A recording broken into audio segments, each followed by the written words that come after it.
Et quelqu'un me posera la question, mais prophète Gratien, pourquoi le Saint-Esprit devait se mouvoir au-dessus des eaux? Parce que, je vous rappelle, que les eaux faisaient partie d'une composante importante lors de la création. Quand Dieu parle et qu'il dit, la Bible dit que Dieu dit, à l'instant on ne sait pas à qui Dieu parle. Quand Dieu dit, à l'instant, on ne sait pas à qui Dieu est en train de parler. Or, nous savons que si Dieu se permet de parler, c'est parce qu'il y a une oreille capable d'entendre et d'exécuter. Et quand la Bible nous dit que Dieu dit, nous comprenons à partir de Genèse 1, chapitre 21, que Dieu était en train de parler aux eaux. Parce que les eaux étaient toute une sphère spirituelle qui avait la capacité de répondre à l'instruction de Dieu. Je me suis posé la question, prophète Kainos, pourquoi Dieu parlait aux eaux lorsqu'il s'agissait de la création du monde? Parce que le monde ne tient qu'avec les eaux. Tout ce qui existe sur la terre est composé des eaux. Tout ce qui existe sur la terre ne peut se régénérer qu'avec l'eau. Voilà pourquoi même dans la création de l'homme, il s'est fait que Dieu puisse faire travailler les eaux. Voilà pourquoi ton corps est composé à 75% des eaux. Parce qu'au-delà d'être une réalité physique, elle est aussi une réalité spirituelle. Dis avec moi, avance prophète. Et Dieu était en train de parler aux eaux. Et l'Esprit de Dieu s'est mouvé au-dessus des eaux. Une autre réalité que vous devez comprendre par le fait que l'Esprit se mouvait sur les eaux, c'était que le Saint-Esprit nous accorde la capacité de commander. Écoute-moi, tu ne seras jamais en mesure de commander le monde spirituel si ce n'est pas le Saint-Esprit qui a la liberté d'opérer dans ta vie comme il veut. Le fait d'avoir le Saint-Esprit qui se meut comme il veut parle aussi de la seigneurie de Dieu. Ça veut dire quoi? Pour que le Saint-Esprit emmène certaines manifestations du monde invisible au monde visible, il faudrait qu'il puisse avoir l'exclusivité dans ta vie qui le permet de pouvoir opérer. Est-ce que je parle à quelqu'un? Il y a certaines dimensions que tu n'arriveras jamais à atteindre si le Saint-Esprit n'a pas l'exclusivité dans ta vie.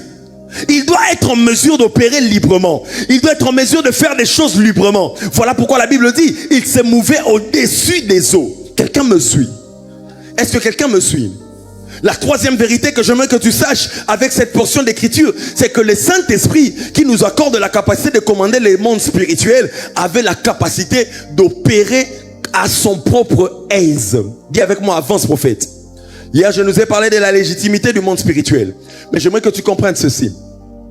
Pour que le Saint-Esprit puisse faire certaines choses dans ta destinée, il doit avoir l'habilité d'opérer pleinement dans ta vie. Prophète Jonathan, je me suis posé une question. Est-ce que l'humain que nous sommes a l'idée de ce que Dieu peut faire si le Saint-Esprit opère pleinement en lui? Non, je vais bien reformuler ma question. Est-ce que tu es en mesure de penser en toi? Tu es en mesure de voir en toi tout ce que le Saint-Esprit peut accomplir avec toi si tu le permettais de pouvoir opérer aisément dans ta vie? Est-ce que je prêche à quelqu'un? Est-ce que je prêche à quelqu'un? Lorsque le Saint-Esprit se meut librement dans ta vie, il pousse les capacités de l'homme au-delà des limites. Au-delà des limites. À telle enseigne que ce qui peut paraître illégal humainement parlant est faisable divinement parlant. Est-ce que je peux parler à quelqu'un? Le problème avec nous, c'est que nous voulons comprendre les choses de l'esprit avec une intelligence physique, avec notre intellect, alors que nous avions été configurés par les ciels de manière à comprendre les choses spirituelles avec une intelligence spirituelle. Quelqu'un me suit ce soir? Quelqu'un me suit ce soir? Comment vous pouvez m'expliquer que qu'un jour qu'il y ait la multiplication de pain? Vous le savez tous, on ne peut pas avoir multiplication si on ne touche pas à la production. Mais on trouve ça normal parce qu'on parle de Jésus, n'est-ce pas? Ça veut dire quoi? Humainement parlant, ça n'a pas de sens. Mais à cause des capacités de l'esprit, à cause de la capacité de dominer le monde surnaturel, il s'est fait qu'il y a certaines choses qui peuvent paraître illégales sous notre sphère physique, mais qu'alors que divinement, elles sont spirituelles. Et vous devez comprendre avec moi, Église de la francophonie, là où nous sommes en train d'aller avec Dieu, là où Dieu veut emmener son Église, si nous n'avons pas la capacité de comprendre les choses avec un œil spirituel, nous risquerons de passer à côté de beaucoup de choses que Dieu est sur le point de faire avec nous. Voilà pourquoi ma prière ce soir, c'est que Dieu élève en ces lieux une génération de personnes capables de comprendre les choses avec une intelligence spirituelle. Que Dieu fasse de toi un homme et une femme capables de comprendre le monde spirituel avec une intelligence spirituelle. Dis avec moi, avance prophète. Dis avec moi, avance prophète. Et ensuite, je finirai par là. La parole est venue. Donc comprenez avec moi que le protocole pour que Dieu emmène l'invisible au visible, il commence d'abord par la présence et la plénitude de l'activité de l'esprit. Ensuite, la parole vient. Pourquoi la parole vient? Parce que la parole dans le monde spirituel est l'outil de Dieu qui prend les choses du monde invisible et les emmène dans le monde visible. Amen. Dans la sphère terrestre, dans l'écosystème dans lequel nous sommes, pour que quelque chose quitte le monde spirituel et qu'elle entre dans le monde physique de deux côtés, une parole doit être utilisée. Alors quand tu regardes ta vie aujourd'hui, j'aimerais te dire une réalité. Ta vie est la conséquence ou la résultante des paroles qui pèsent sur ta destinée. Tu veux voir un homme qui évolue, tu comprendras qu'il est les résultats des paroles qui ont été libérées sur sa vie. Tu vois un homme qui est en train de trimer, un homme qui est en train de souffrir, tu comprendras quels sont les résultats, que cette personne est des résultats des paroles prononcées sur sa vie. Mais je prie Dieu, qu'afin que pendant cette Hanouka, que Dieu réaligne les paroles sur ta destinée. Qu'à cause de cette réalité spirituelle que tu entends, que tu commences à parler sur ta vie et que ta vie entre dans une nouvelle dimension. Quelqu'un me suit? J'aimerais te parler très rapidement d'un homme qui s'appelait Abraham. Peut-être que tu ne comprends pas encore ce de quoi je suis en train de parler. J'aimerais te dire que lorsqu'il s'agit des paroles, tu dois faire très attention parce que les paroles conditionnent l'atmosphère spirituelle et les paroles peuvent faire en sorte que soit tu commandes les mondes spirituels ou que tu sois assujetti par les mondes spirituels. J'aimerais te parler très rapidement d'Abraham et puis je vais te laisser. Il y avait cet homme qui s'appelait Abraham. Il n'avait rien fait. Mais à cause d'un homme qui s'appelait Nachor. Nachor, c'est le grand-père d'Abraham. Qui avait donné le nom à un homme qui s'appelait Térak. Térak, c'est le père d'Abraham. Toute une lignée, toute une génération avait été conditionnée à la stérilité, au retard et à la stagnation. Quelqu'un me suit?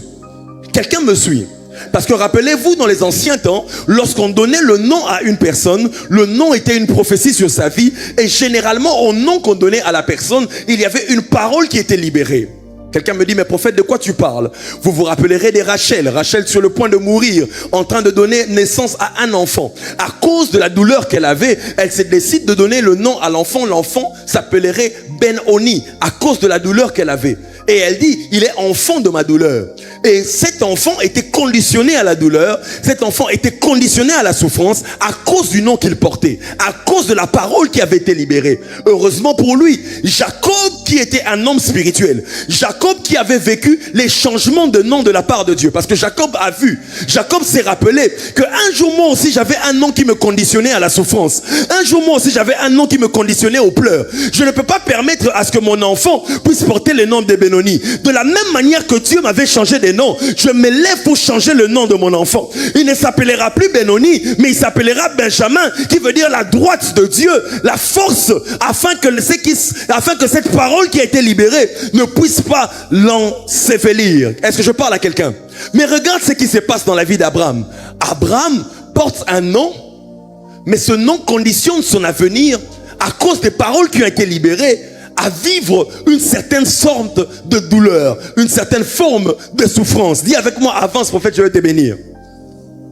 Il avait fallu que Abraham rencontre Dieu pour que les paroles qui pesaient sur son atmosphère puissent s'arrêter. Alors qu'est-ce que Dieu fait? La première des choses, Dieu le rencontre, il lui demande de quitter la maison de son père.